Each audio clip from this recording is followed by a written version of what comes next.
नमस्कार, मेरा नाम वंदना सक्सेना है और मैं एक टीचर हूँ और स्कूल की प्रिंसिपल हूँ।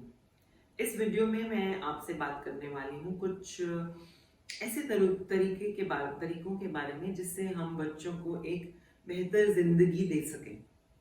तो आइए इस बात पर खुलासा करते हैं कि बच्चों को बेहतर जिंदगी हम कैसे दे सकते हैं।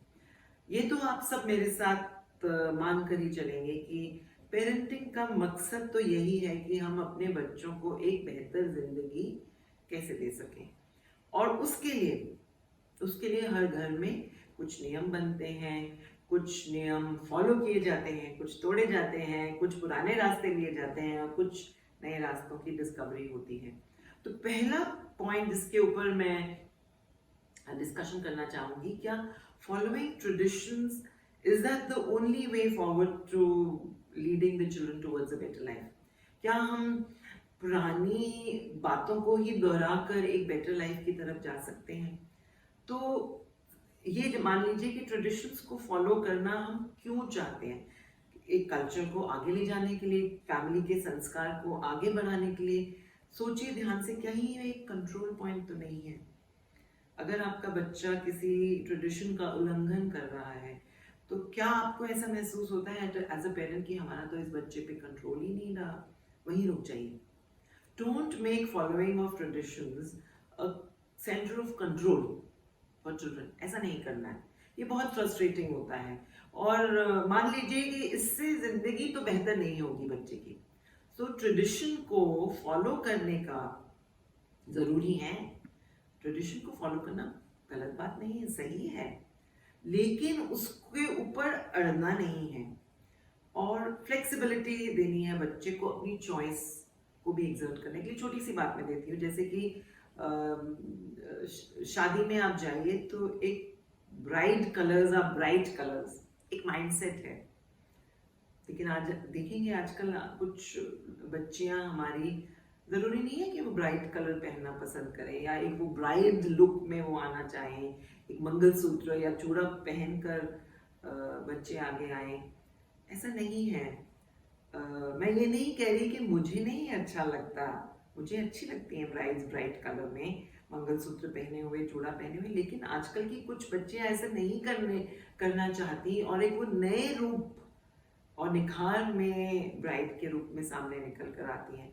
तो ठीक है, उनको करने दीजिए। Don't make it a moot point कि आपको ऐसा ही करना है, because at the end of the day remember, in exercising the choice of the bridal look, वो बच्ची अपने उस चॉइस को एग्जर्ट करने में एक बड़ा पॉइंट भी कम्युनिकेट कर रही है कि मेरी अपनी पर्सनालिटी है, मैं अलग हूँ, मैं यूनिक हूँ, मैं भीड़ में नहीं मिलना चाहती। तो अगर आप उसको उस नज़रिए से देखें, और जब तक कि शादी हो रही है, किसी भी लुक में हो जाए तो क्या फर्क पड़ता है। तो इस कंट्रोल को छोड़ना हमारे लिए बहुत बहुत ज़रूरी है। और रही बात जब बच्चों के करियर चॉइस की तरफ हम उन्हें ले जाते हैं, तो नेचुरली हम तो अपने वही पुराने लाइंस की तरफ उनका ध्यान ले जाना चाहते हैं, लेकिन आज के समय में करियर चॉइस बहुत इवॉल्व हो गई है, बहुत सारी नई लाइंस निकल कर आ रही हैं। तो अगर हम बच्चे को at the end of the day, remember, parenting का मतलब तो यही है कि बच्चे को हमने बेहतर जिंदगी देनी है और उस बेहतर जिंदगी को जीने के लिए हम चाहते हैं कि बच्चे की आमदनी अच्छी हो। और जब तक बच्चा अपनी चॉइस करियर में नहीं एग्जर्ट करेगा, उसकी मेंटल हेल्थ पे इम्पैक्ट होगा, उसको फ्रस्ट्रेशन टाइम टू टाइम सहनी पड़ेगी और वो जो एक रेगुलर करियर चॉइसेस हैं वो तो खत्म ही होती चली जा रही हैं। आजकल के समय में एक बहुत सारी मिक्स्ड लाइंस निकल कर आई हैं, जैसे किसी भी करियर में एक मेडिकल, इंजीनियरिंग, डॉक्टर, टीचर, ऐसे अलग अलग लाइंस नहीं है, उसमें भी मिक्सिंग हो गई है और ये बार बार इवॉल्व होता चला जा रहा है। जैसे कि बिजनेस करने का तरीका बदल गया है या एक जॉब को करने का भी तरीका बदल गया है। इस इतने सारे चेंजेस के टाइम अगर हम चाहेंगे कि हमारा बच्चा एक बेहतर जिंदगी काट सके, तो it's important to give the child that attitude rather than making the decisions for the child. Decision उनको लेने दीजिए, खुद एक एटीट्यूड उनको दीजिए और वो स्किल उन्हें दीजिए जिसके हिसाब से बच्चा अपनी चॉइस को रिसर्च पे बेस कर सके, बच्चा अपनी चॉइस को अपने पावर ऑफ ऑब्जर्वेशन को डेवलप करके बेस कर सके, बच्चा अपनी चॉइस को ये जानकर अपनी सेल्फ रिफ्लेक्टिव एबिलिटी को बच्चे की डेवलप कीजिए ताकि बच्चा ये जान पाए कि मैं किस चीज़ में अच्छा हूँ या अच्छी हूँ। तो ये क्रिएटिव फील्ड्स जो उभर कर आ रहे हैं हमारे टाइम पे, और उसमें मेरा ये मानना है कि बच्चों की ज़िंदगी बहुत खूबसूरत हो सकती है, बिकॉज नेचुरली आपका लेफ्ट ब्रेन राइट ब्रेन का बैलेंस बन जाता है और हैप्पी हॉर्मोन्स जिसे हम कहते हैं, अगर बच्चा अपनी चॉइस के अनुसार एक क्रिएटिव फील्ड में एंगेज होगा तो वो अपने आप ही रिलीज होते चले जाते हैं। लेकिन उसके लिए ज़रूरी है कि हमें अपनी कंट्रोल को थोड़ा छोड़ना होगा और बच्चों को एक कन्फॉर्मिंग एटीट्यूड में ना लेकर एक अडेप्टेबिलिटी सिखाने की हमें ज़रूरत है।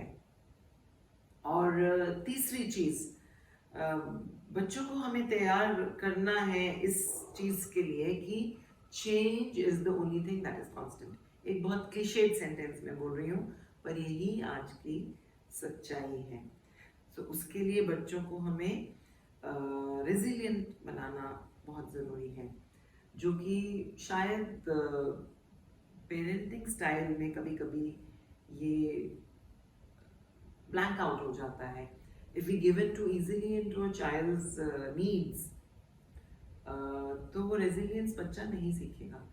बच्चे को नो लेने की आदत होनी चाहिए। तो अब ये बहुत एक टफ सा मुद्दा है, इट्स नॉट इजी कि कहाँ पर वो बाउंड्री बनाई जाए जिसमें हम बच्चे को एक सेल्फ एक्सप्रेशन का मौका तो दे रहे हैं, but at the same time हम चाहते हैं कि वो डिसिप्लिन में भी रहे, डिसिप्लिन भी फॉलो करे और अपने आप को भी साथ साथ में एक्सप्रेस करे। तो आपका पेरेंटिंग स्टाइल किस तरह का हो, क्योंकि पेरेंटिंग स्टाइल वैसा होना चाहिए जिससे कि बच्चा उभर कर निकल के आ सके, उसकी पर्सनालिटी इवॉल्व हो सके। तो ये बहुत सारे सवाल दिमाग में हमारे घूमते हैं, हम सही कर रहे हैं, गलत क्या है, इसका जवाब हमें स्टेप बाय स्टेप बच्चे को ग्रो करते हुए देखकर, डेवलप करते हुए देखकर समझ में आने लग जाता है। लेकिन याद रखिए कि जिस तरह से आपने बचपन में एक फाउंडेशन वैल्यूज की बच्चे में सींची है, उसी वैल्यूज के सहारे और उसी लाठी के सहारे बड़े होकर भी बच्चे अपना डिसीजन लेंगे। तो अगर एक चाहते हैं कि आप चाहते हैं कि मेरा बच्चा बड़ा होके केवल ट्रेडिशंस को फॉलो करे और उन्हीं के अनुसार आगे चले, तो उनका बचपन भी आपको वैसा ही बनाना होगा। तो ये बहुत सारे सवालों का जवाब देते हुए आई wish you happy parenting, and want to share with you that parenting is a constant joy and a constant struggle at all times of our life.